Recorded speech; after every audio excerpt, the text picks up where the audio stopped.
The airport, the 2-year anniversary of the winter storm that basically shut down San Antonio and parts of South Texas.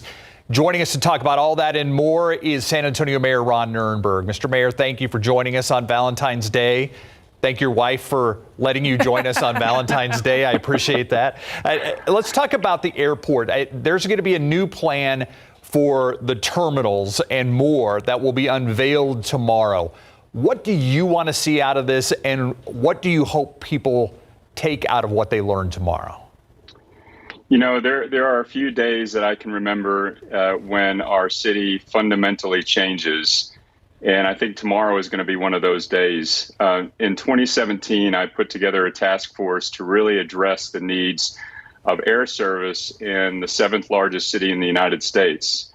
And through that process, in the next 5 years, we've been working towards reimagining the San Antonio airport to be a Tier 1 world-class facility that our community deserves. And tomorrow we will be unveiling renderings and some 3D imagery of at least preliminary designs of that new airport, which will be on the site of the current airport, but a new terminal facility that will be far and above, unlike anything you've seen in San Antonio before, a facility that you would expect from a world-class city with world-class aviation services. This is one part of a bigger phase-in of the redevelopment of the San Antonio airport, which will include new terminal facility, runway facility, et cetera. But this is really going to send a shot across the bow, nationally, internationally,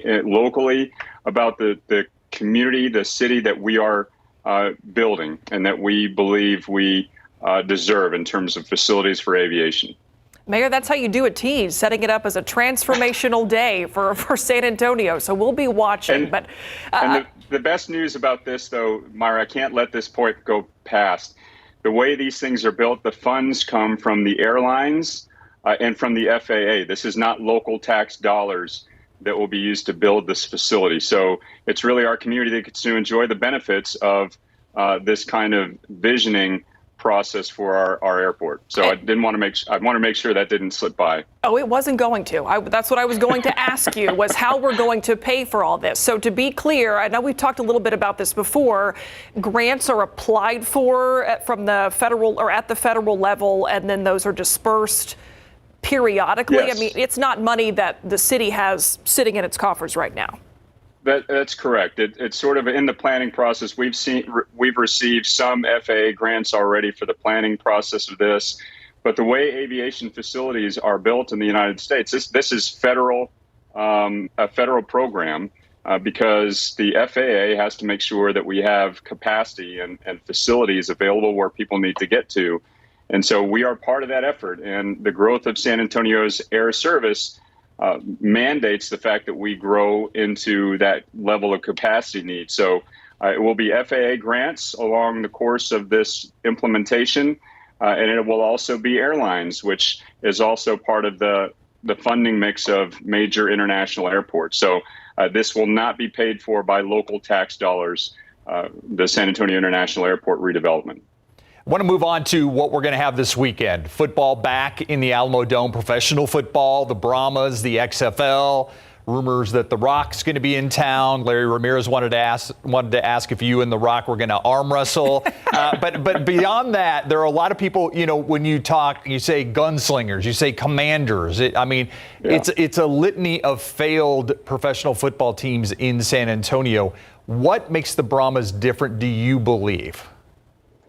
I think a couple things make the Brahmas and the XFL a little bit different. Every professional football league that tries to compete with the NFL will fail because NFL, frankly, is king of football, professional football in the United States and worldwide.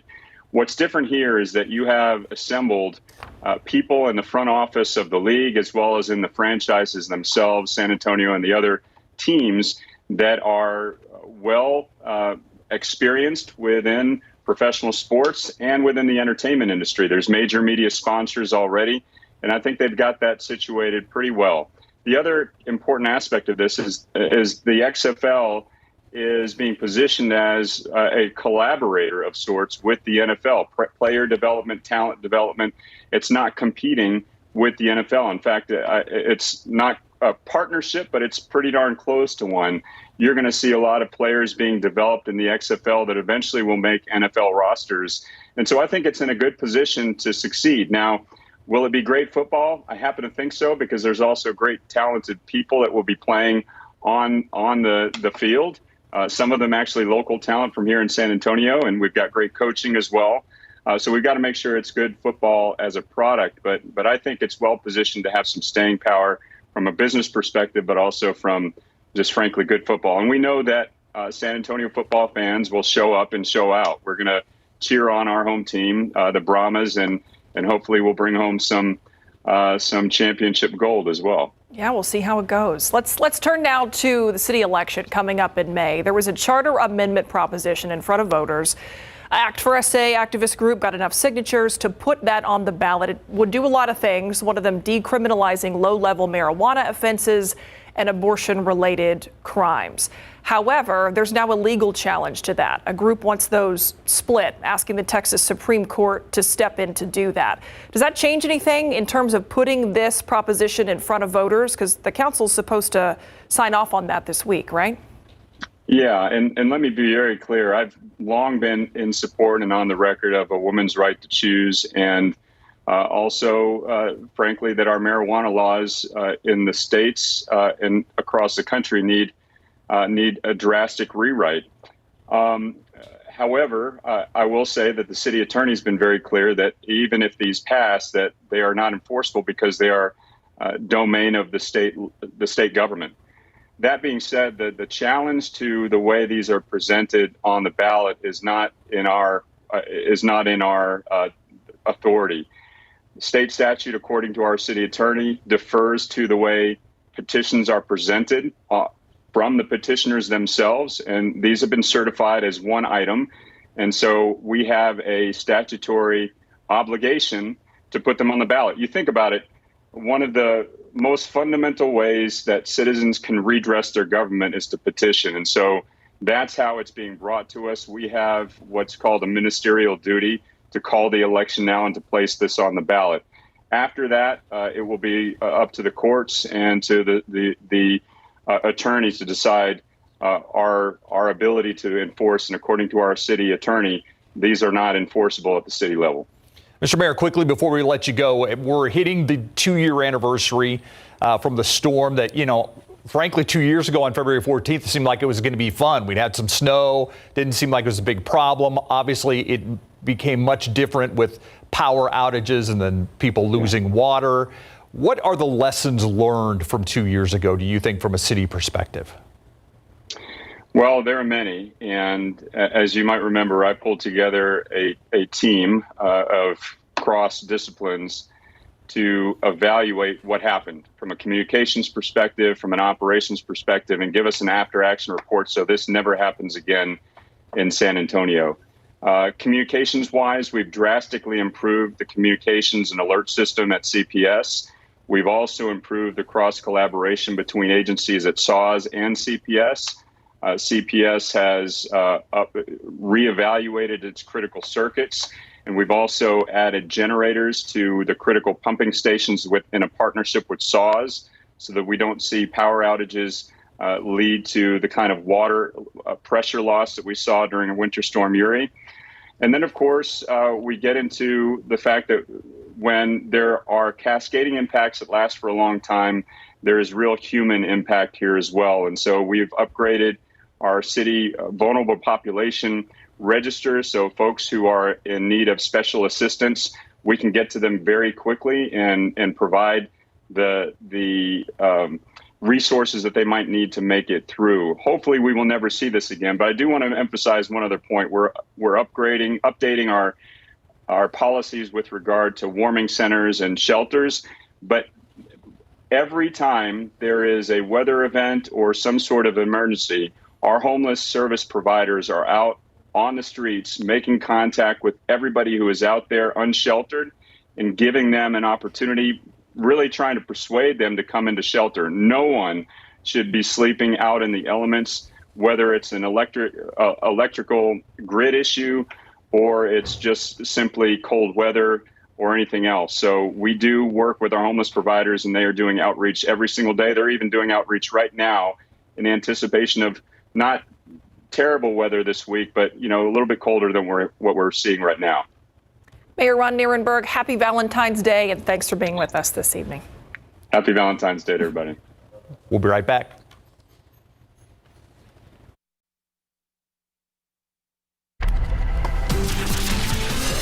Look outside this evening. This has been a pretty picture the last couple of sunsets, and we are waiting for temperatures to change. Adam.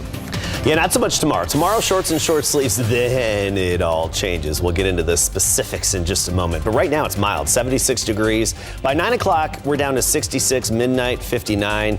And overall, the wind is really subsiding out of the west-southwest at only 11 miles per hour right now. We're going to talk about the cold front, when it hits, if there's any chance of rain, and how the temperatures are going to respond in just a bit.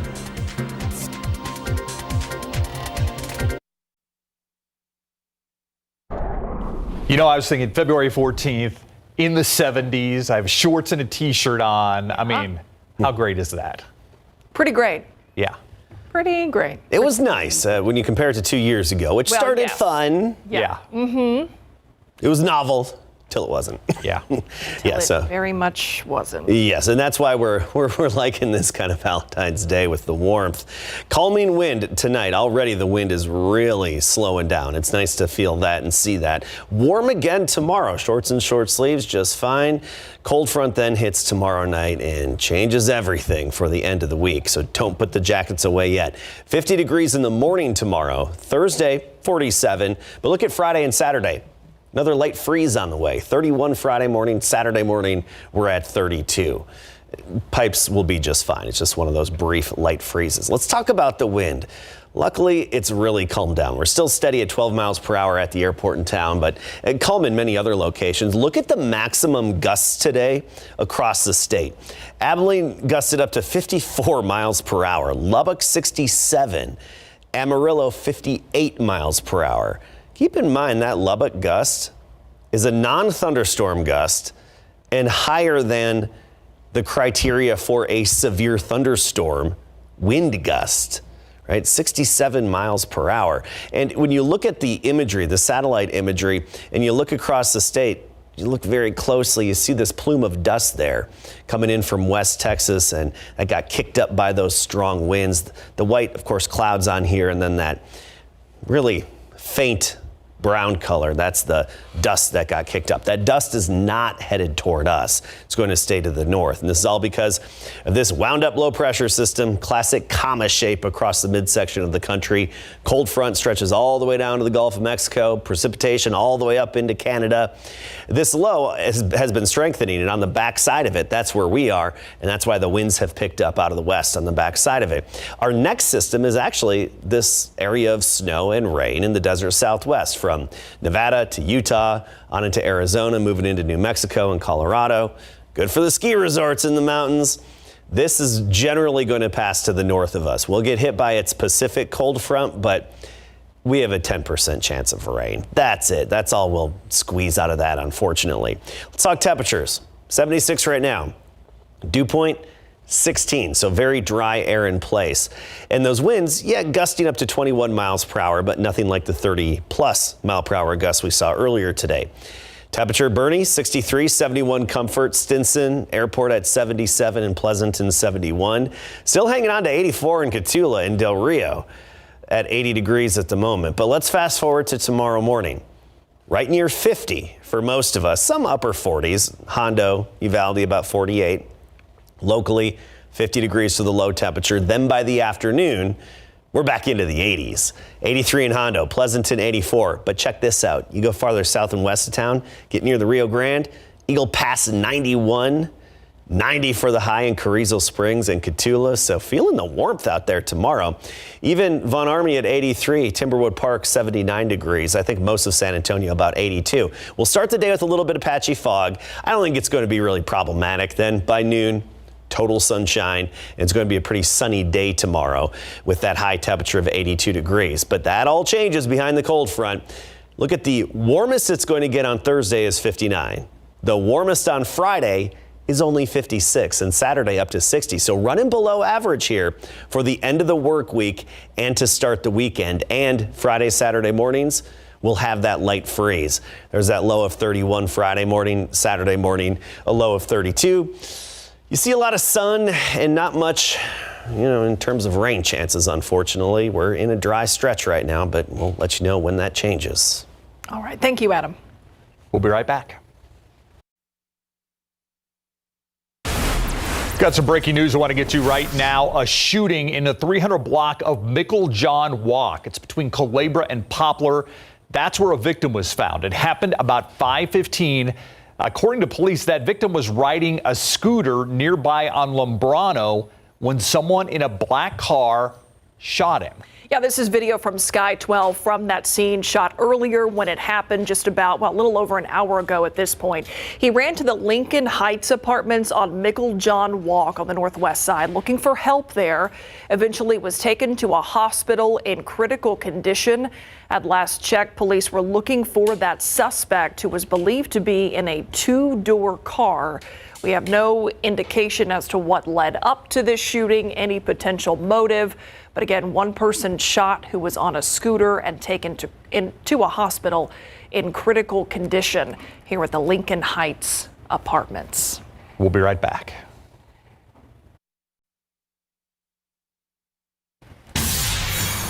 A lot of people will be professing their love, enjoying romantic outings, maybe even getting engaged at swanky restaurants today. But for people in California whose moods are more bitter than sweet, there's a place for them to go too. There was a pop-up breakup bar now open in San Francisco, styled after the breakup queen herself, Taylor Swift. It's called Bad Blood, a Taylor-themed heartbreak bar. The name, of course, a nod to Swift's 2015 single Bad Blood, but doesn't have anything to do with it. I actually thought it's maybe where you go to break up. Apparently, it's post-breakup. For $22, this pop-up breakup bar will treat you to a 90-minute experience that includes cocktails with names like Forget About Them Rum Punch. The bar is open through February 26th. Yeah, those people look pretty happy. I don't think someone just broke up with them. Okay, some people really love Peeps. Well, instead of just eating them, they can now drink them, thanks to Pepsi.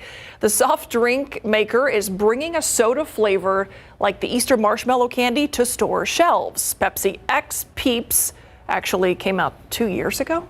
How you feel about this? Oh, sounds terrible. Back then, only a few thousand cans were given away in a contest.